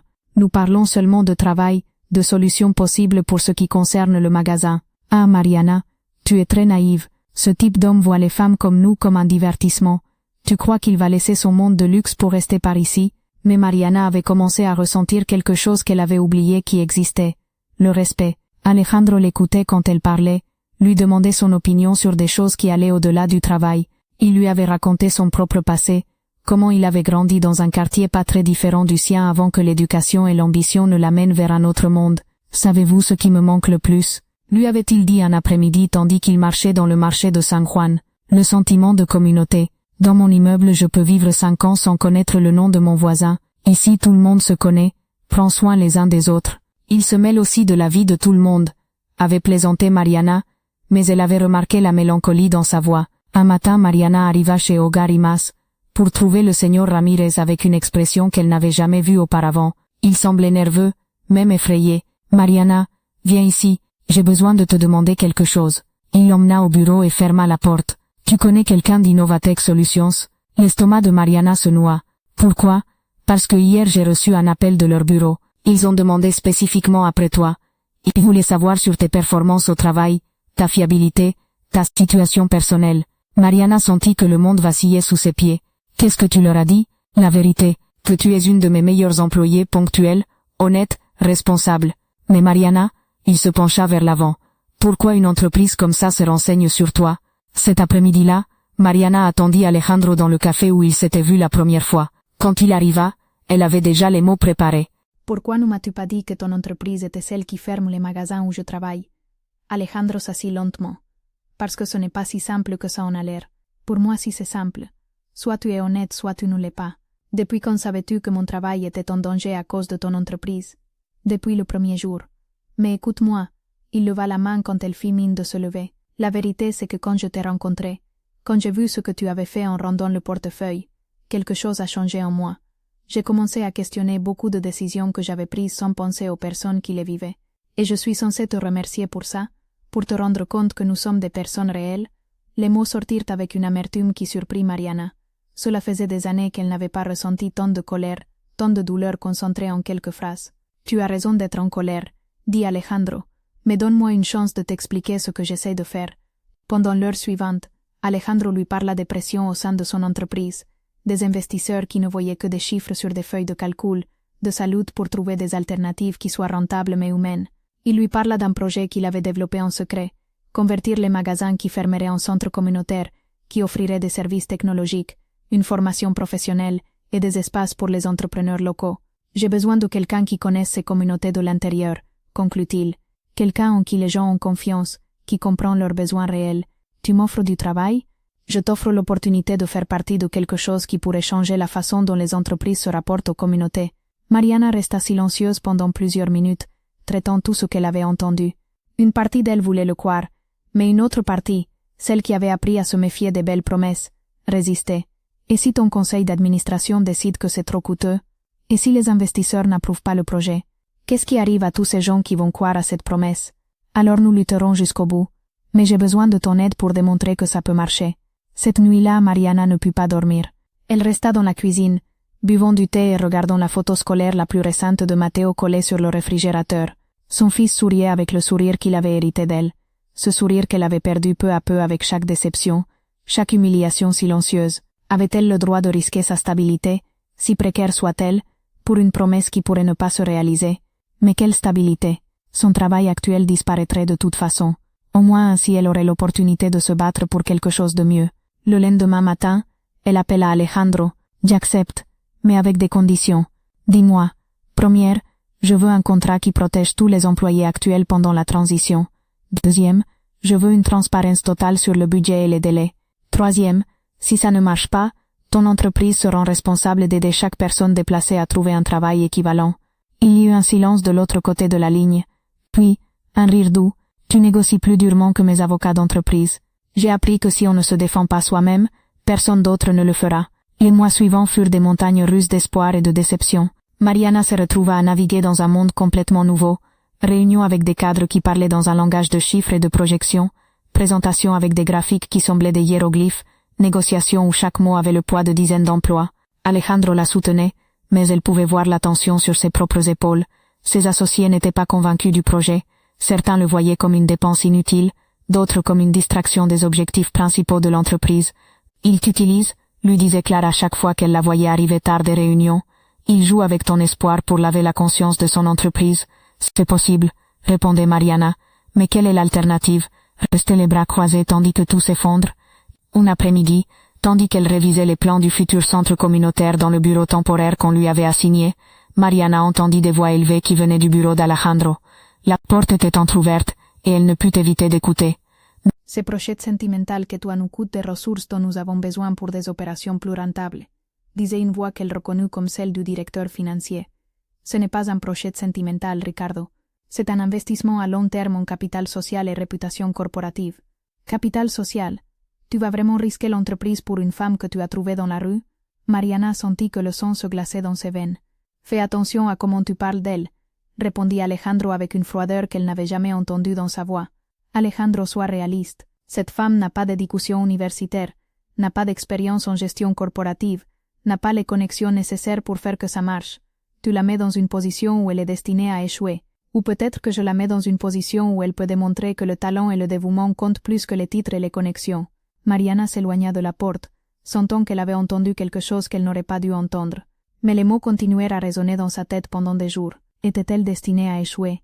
Était-elle vraiment capable de gérer un projet de cette ampleur? Les doutes commencèrent à croître comme de la mauvaise herbe dans son esprit. Dans les réunions, elle se sentait petite parmi tous ces cadres avec leurs costumes chers et leur vocabulaire spécialisé. Quand elle posait des questions, parfois elle voyait des regards de condescendance, comme si elle était une enfant jouant dans un monde d'adultes.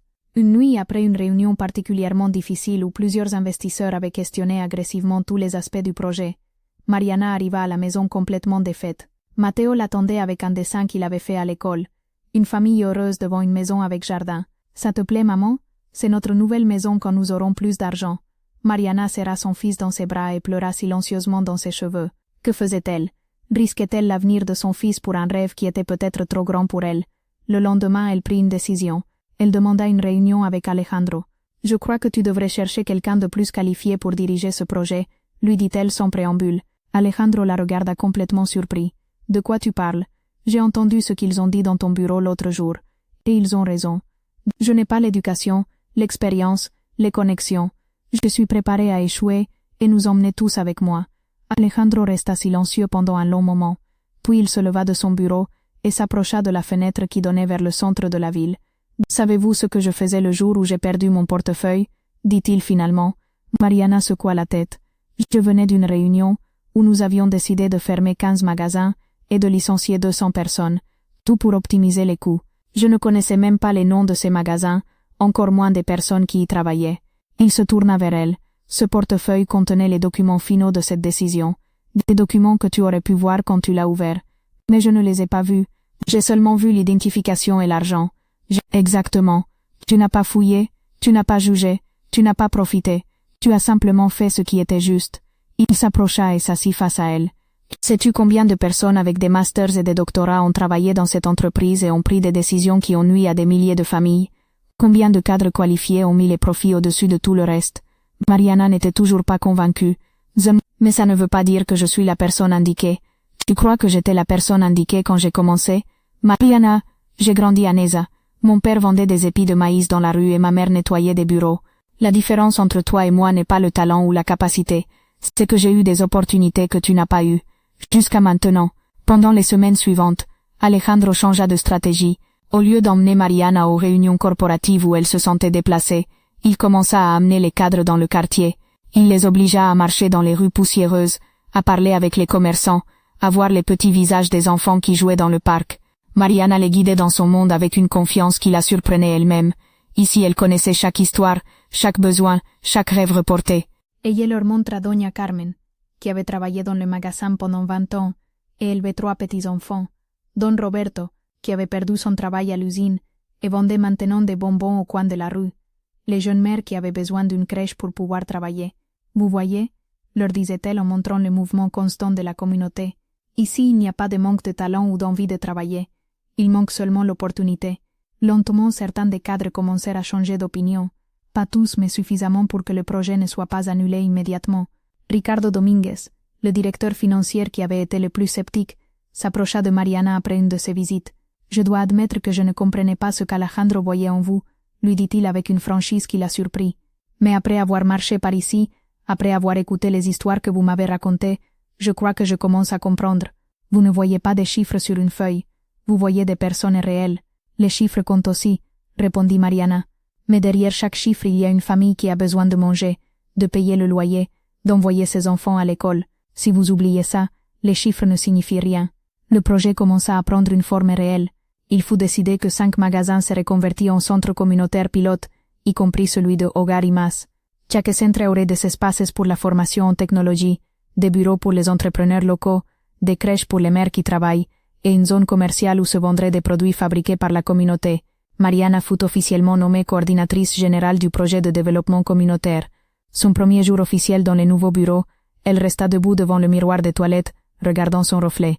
Elle portait un tailleur bleu marine qu'Alejandro l'avait aidé à choisir, des chaussures confortables mais professionnelles, une serviette pleine de plans et de projections. « Qui es-tu » se demanda-t-elle à voix basse à son reflet. Pour la première fois en année, la réponse ne fut pas « Je suis la maman de Matteo » ou « Je suis l'employé du magasin ». C'était quelque chose de plus large, de plus puissant. « Je suis quelqu'un qui peut faire la différence ». Mais avec le pouvoir vinrent des défis qu'elle n'avait pas anticipés. Des voisins qu'il avait connus toute sa vie la regardaient maintenant avec méfiance, comme si elle avait trahi ses origines. D'autres employés de l'entreprise qui sentaient qu'elle ne méritait pas le poste. Une pression constante de prouver qu'elle était à la hauteur des attentes. Clara avait complètement arrêté de lui parler. Un après-midi, Mariana la trouva au marché et essaya de s'approcher. « Clara, nous devons parler. Maintenant tu as le temps de me parler. Je pensais que tu étais trop occupée avec tes nouveaux amis riches. Tu sais que ce n'est pas comme ça. Tu seras toujours ma meilleure amie. Vraiment? Parce que depuis que tu traînes avec ce type, tu n'as plus le temps pour rien. Ni pour moi, ni pour ton fils. Déjà, Matteo est chez moi presque tous les après-midi parce que tu es en réunion. » Les mots firent mal parce qu'ils contenaient une part de vérité. Mariana avait travaillé de longues heures, arrivant en retard pour récupérer Matteo, ratant des activités scolaires, des pièces de théâtre casières, des conversations avant de dormir. « Je fais ça pour lui », se défendit Mariana, « pour qu'il ait un meilleur avenir. » Et à quel prix? Tu vas sacrifier son enfance pour un avenir qui n'arrivera peut-être jamais. Cette nuit-là, Mariana resta dans le lit de Matteo, le regardant dormir. Son fils avait tant grandi ces derniers mois. Il ne la cherchait plus autant pour qu'elle lui lise des histoires. Il avait appris à se réchauffer le dîner tout seul. Il avait arrêté de lui raconter tous les détails de sa journée à l'école. Était-elle en train de perdre son fils en essayant de lui donner un meilleur avenir? Le prochain obstacle arriva un mardi matin. Mariana révisait les propositions de fournisseurs locaux pour les centres communautaires quand elle reçut un appel de la directrice de l'école de Matteo. « Señora Castellanos, j'ai besoin que vous veniez immédiatement. » Matteo a eu une altercation avec un autre enfant. Quand elle arriva à l'école, elle trouva son fils assis dans le bureau de la directrice avec les yeux rouges d'avoir pleuré, un bleu sur la joue et la chemise déchirée. « Qu'est-ce qui s'est passé, mon amour? Jaime m'a dit que toi maintenant tu es la copine du patron et que c'est pour ça qu'on a de l'argent. Je lui ai dit que ce n'était pas vrai et il m'a poussé. Alors moi je l'ai poussé en retour et Mariana sentit que son cœur se serrait. Les ragots du quartier étaient arrivés jusqu'à l'école de son fils. et maintenant il devait se défendre de rumeurs qu'il ne comprenait même pas complètement. Señora Castellanos, intervint la directrice, je comprends que vous traversiez des changements importants dans votre vie professionnelle, mais nous devons nous assurer que ça n'affecte pas l'environnement scolaire de Mateo. Bien sûr, répondit Mariana, mais à l'intérieur elle se sentait comme si elle naviguait dans des eaux turbulentes sans savoir où aller. Cet après-midi-là, elle eut une conversation difficile avec Mateo. Mon fils, tu sais sur quoi je travaille maintenant? Oui, maman. Tu aides à faire que le quartier soit meilleur. Et tu sais pourquoi c'est important? Mateo resta pensif un moment. Parce que tu veux qu'on ait une meilleure maison? Mariana s'accroupit pour être à sa hauteur. Parce que je veux que quand tu grandisses, tu vives dans un monde où peu importe si tu es riche ou pauvre pour qu'on te traite bien, où tous les enfants aient les mêmes opportunités de réaliser leurs rêves. Comme le señor Alejandro, la question l'a pris par surprise. Qu'est-ce que tu penses du señor Alejandro? Il me plaît, il ne me parle pas comme si j'étais idiot, comme le font d'autres adultes, et il te fait rire. Ça faisait longtemps que je ne t'avais pas vu rire comme ça. Mariana n'avait pas pensé à ça, mais c'était vrai, Alejandro la faisait rire, pas avec des blagues forcées ou des commentaires condescendants, mais avec des observations intelligentes sur la vie, des histoires de sa propre enfance, des conversations qui la faisaient se sentir vue et valorisée comme personne, pas seulement comme mère célibataire qui lutte. Il y avait quelque chose de plus qu'elle n'avait pas osé reconnaître. Elle était en train de tomber amoureuse de lui. Le projet avait créé une intimité naturelle entre eux, des heures de planification, des visites dans le quartier, des conversations qui s'étendaient jusqu'à très tard sur les rêves et les frustrations. Alejandro lui avait parlé de la solitude de sa position, de la pression constante de prendre des décisions qui affectaient des milliers de vies, de sa peur d'être devenu insensible après tant d'années dans le monde corporatif. Tu me rappelles pourquoi j'ai commencé tout ça? Lui avait-il dit une nuit tandis qu'il marchait sur la place du quartier. Tu me rappelles que derrière chaque décision d'affaires il y a des personnes réelles avec des histoires réelles. Mais Mariana n'osait pas interpréter ces moments comme quelque chose de plus que de la gratitude professionnelle. Comment un homme comme lui, avec tout ce qu'il avait, pouvait-il être genuinement intéressé par une femme comme elle? La réponse arriva de manière complètement inattendue. Un vendredi après-midi, tandis qu'elle organisait des papiers dans son nouveau bureau, elle entendit une conversation dans le couloir. Ricardo Dominguez, le directeur financier, parlait au téléphone. Oui, je comprends la préoccupation des investisseurs, mais il faut reconnaître qu'Alejandro joue ses cartes très intelligemment avec ce projet de responsabilité sociale.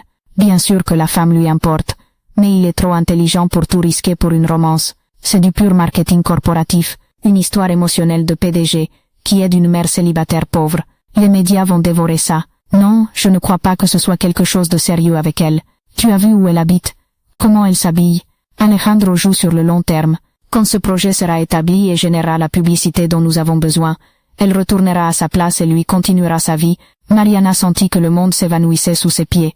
Chaque mot de cette conversation se plantait dans sa poitrine comme une lame. Tout n'avait-il été qu'une stratégie marketing? Son histoire, sa lutte, ses espoirs, n'étaient-ils que des outils pour nettoyer l'image de l'entreprise? Elle resta au bureau jusqu'à très tard, incapable de bouger, traitant ce qu'elle avait entendu. Quand elle arriva finalement chez elle, Mateo dormait déjà. Elle s'assit à la table de la cuisine, le même endroit où elle avait pris la décision de rendre le portefeuille des mois auparavant, et pleura comme elle n'avait pas pleuré en années. Avait-elle été idiote? Avait-elle confondu manipulation professionnelle avec intérêt authentique? Toutes ces conversations intimes, ces sourires, ces moments de connexion, avaient-ils été de la comédie? Le lendemain matin, Alejandro remarqua immédiatement que quelque chose avait changé. Ça va? Tu me sembles distante. Ça va, répondit Mariana, mais sa voix sonnait creuse même pour elle. Pendant la réunion hebdomadaire du projet, Mariana se comporta avec une froideur professionnelle qui déconcerta tout le monde. Ella presenta ce rapport, répondit aux questions techniques, mais évita tout commentaire personnel ou moment de connexion avec Alejandro. Après la réunion, il la suivit jusqu'à son bureau. Mariana, qu'est-ce qui se passe? Tu agis de manière étrange toute la journée. Il ne se passe rien. J'essaie juste de garder les choses professionnelles. Professionnelles. Mariana, nous sommes amis. Nous avons été amis depuis le début. Amis. Le mot sortit avec plus d'amertume qu'elle n'avait prétendu. Ou je suis juste une partie de ta stratégie de relations publiques. De quoi tu parles? J'ai entendu Ricardo parler au téléphone hier. Sur comment tout ça c'est du marketing corporatif. Sur comment mon histoire est parfaite pour nettoyer l'image de l'entreprise. Elle vit comment la couleur se vidait du visage d'Alejandro. Mariana, laisse-moi t'expliquer. M'expliquer quoi? Que j'ai été idiote. Que j'ai cru que tu t'intéressais vraiment à moi alors qu'en réalité c'était juste partie de ton plan d'affaires. Ce n'est pas comme ça. La réponse sortit avec une force qui les surprit tous les deux. Ricardo ne sait pas de quoi il parle. Oui, le projet a des bénéfices d'image pour l'entreprise, mais ça n'a jamais été le motif principal. Alors quel était le motif principal? Alejandro resta silencieux pendant un moment qui sembla éternel. Toi, dit-il finalement, le motif c'était toi. Mariana sentit que quelque chose bougeait dans sa poitrine, mais elle résistait à le croire. Ne dis pas des choses que tu ne ressens pas juste pour calmer la situation. Mariana, je suis tombé amoureux de toi depuis le jour où tu as rendu le portefeuille. Pas de l'histoire que tu pourrais représenter, pas du projet que tu pourrais diriger, mais de toi, de ton honnêteté, de ta force, de la manière dont tu vois le monde. Les mots restèrent suspendus dans l'air entre eux comme un pont qu'aucun des deux n'osait traverser. Mais tu avais raison sur quelque chose, continua Alejandro. Il y a une énorme différence entre nos mondes, et même si je ressens ce que je ressens, je n'ai pas le droit de te demander de risquer ta vie pour mes sentiments. Et si moi je voulais risquer ma vie? La question sortit avant que Mariana puisse l'arrêter. Elle avait gardé ses sentiments pendant des mois, se les refusant à elle-même, se convainquant qu'ils étaient impossibles. Alejandro s'approcha lentement, comme s'il craignait qu'elle ne s'évapore s'il bougeait trop vite. Tu voudrais? Ça me fait peur, admit Mariana. J'ai peur de faire confiance. J'ai peur que les rumeurs du quartier soient vraies. J'ai peur que mes sentiments soient plus forts que les tiens. Mais j'ai aussi peur de vivre le reste de ma vie en me demandant ce qui se serait passé si j'avais été courageuse. Le baiser arriva lent, doux, chargé de mois de tension et de peur et d'espoir. Quand ils se séparèrent, Mariana sentit que quelque chose de fondamental avait changé dans son monde, non seulement dans sa relation avec Alejandro, mais dans sa relation avec elle-même. Qu'est-ce qu'on fait maintenant? Demanda-t-elle. Maintenant, dit Alejandro, nous finissons ce projet, ensemble, et après nous verrons où ça nous mène. Les semaines suivantes furent un équilibre délicat entre le professionnel et le personnel. Dans les réunions de travail, ils maintenaient une distance appropriée, mais le soir ils marchaient ensemble dans le quartier, partageant des histoires de leur passé, planifiant un avenir qui était encore incertain mais plus impossible. Clara finalement s'approcha de Mariana pour une conversation difficile mais nécessaire. Je me suis comportée comme une idiote, admit son amie. J'étais jalouse. J'avais peur que tu m'abandonnes pour ta nouvelle vie. Je ne t'abandonnerai jamais, Clara. Tu es ma famille. Je le sais, et j'ai observé comment tu te comportes avec cet homme. Ça se voit dans ses yeux quand il te regarde. Ce n'est pas de la condescendance ou de la pitié, c'est de l'amour réel. Le projet des centres communautaires fut inauguré 6 mois plus tard avec une célébration qui réunit tout le quartier. Les 5 centres pilotes fonctionnaient à pleine capacité. Ils avaient des cours d'informatique pour les enfants, des ateliers d'entrepreneuriat pour les adultes, des crèches pour les mères qui travaillent, des espaces pour les événements communautaires. Doña Carmen, l'employé qui avait travaillé 20 ans chez Hogarimas, dirigeait maintenant le programme de formation professionnelle pour les adultes âgés. Don Roberto avait ouvert un petit café à l'intérieur d'un des centres. Les jeunes mères du quartier avaient formé une coopérative de produits artisanaux qui vendaient dans toute la zone métropolitaine. Pendant la cérémonie d'inauguration, Mariana monta sur la scène improvisée pour adresser quelques mots à la communauté. Ella vit les visages des voisins qu'elle avait connus toute sa vie, mélangés à ceux des cadres et fonctionnaires qui étaient venus pour l'occasion officielle. Il y a un an, commença-t-elle, j'étais seulement une employée de magasin qui a rendu un portefeuille parce que ma grand-mère m'avait enseigné que c'était la bonne chose à faire. Je n'ai jamais imaginé que cet acte simple changerait non seulement ma vie, mais la vie de toute notre communauté. Elle fit une pause, cherchant Alejandro dans la foule. Il était debout parmi les voisins, pas dans la zone VIP destinée aux cadres. J'ai appris que les vrais changements ne viennent pas de haut en bas, mais des connexions humaines authentiques, quand les personnes se voient vraiment les unes les autres, quand elles s'écoutent, quand elles se respectent au-delà des différences de classe ou d'éducation, c'est là que se produit la magie. Les applaudissements furent assourdissants, mais ce qui émout le plus Mariana fut de voir Mateo au premier rang, applaudissant avec les yeux brillants de fierté. 6 mois après l'inauguration, Mariana reçut un appel inattendu. Le maire de Mexico voulait la rencontrer pour discuter de l'expansion du modèle à d'autres zones de la ville. C'est incroyable, dit-elle à Alejandro ce soir-là tandis qu'il dînait dans le nouveau restaurant qui avait ouvert dans un des centres communautaires. Il y a 2 ans je luttais pour conserver mon travail dans un magasin. Maintenant le maire veut mes conseils sur la politique sociale. Ça te surprend tant que ça? Oui, admit-elle. Toute ma vie on m'a dit que ma valeur était limitée par mon éducation, ma classe sociale, mon état civil, qu'il y avait un plafond pour les personnes comme moi. Et maintenant? Mariana regarda autour d'elle. Le restaurant était plein de familles du quartier, des enfants faisant leurs devoirs sur les tables tandis que leurs parents travaillaient dans le centre communautaire d'à côté, des couples jeunes planifiant leurs petites entreprises. Maintenant je sais que les plafonds n'existent que si nous les acceptons. Alejandro prit sa main par-dessus la table. Il y a quelque chose que je veux te demander. Mariana sentit que son cœur s'accélérait.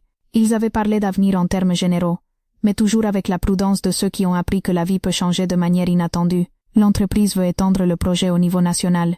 Ils vont avoir besoin de quelqu'un pour le diriger depuis Mexico. Quelqu'un qui comprenne à la fois la vision corporative et les besoins communautaires. Tu m'offres un autre travail? Je t'offre une carrière. Je t'offre l'opportunité de changer la manière dont les entreprises mexicaines se rapportent à leur communauté. Il se pencha vers l'avant. Mais je te demande aussi si tu veux construire cette carrière avec moi, pas seulement comme associé de travail, mais comme associé de vie. La question resta suspendue dans l'air chargé de possibilités et de peur et d'espoir. Et Matteo? Demanda finalement Mariana. Matteo m'a déjà dit qu'il était d'accord. En fait, c'était son idée que je t'amène ici ce soir pour te le demander. Mariana rit. Un rire qui sortit mélangé à des larmes. Tu as déjà parlé avec mon fils sans me consulter? J'ai demandé sa permission. Je n'ai pas pris de décision pour toi. Il y a une différence. Mariana regarda par la fenêtre vers la place où elle avait grandi, où elle avait lutté, où elle avait appris à croire en elle-même. Elle vit des enfants jouant dans le parc illuminé, des couples marchant main dans la main, des familles sortant des centres communautaires après des cours du soir. Oui, dit-elle finalement, oui à tout. Le baiser qui suivit fut différent de tous les précédents.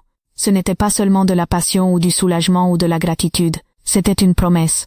2 ans plus tard, Mariana était debout sur la scène du centre de convention de Mexico, dirigeant une conférence internationale sur le développement communautaire corporatif. Dans l'audience, il y avait des PDG d'entreprises de toute l'Amérique latine, des fonctionnaires gouvernementaux, des académiques, des leaders communautaires. Le vrai changement, était-elle en train de dire, commence par quelque chose de très simple, voir les personnes comme des personnes, pas comme des statistiques ou des problèmes à résoudre. Dans l'audience, elle vit Alejandro, maintenant son mari depuis 6 mois, applaudissant à côté de Matteo, qui avait grandi pour devenir un enfant de 9 ans sûr de lui qui parlait avec la même confiance aux cadres et aux enfants du quartier. Il y a 4 ans, continua-t-elle, j'étais une mère célibataire qui nettoyait des maisons les week-ends pour payer le loyer. Aujourd'hui, je dirige une initiative qui a créé plus de 3000 emplois directs et a bénéficié à 50 communautés dans tout le Mexique.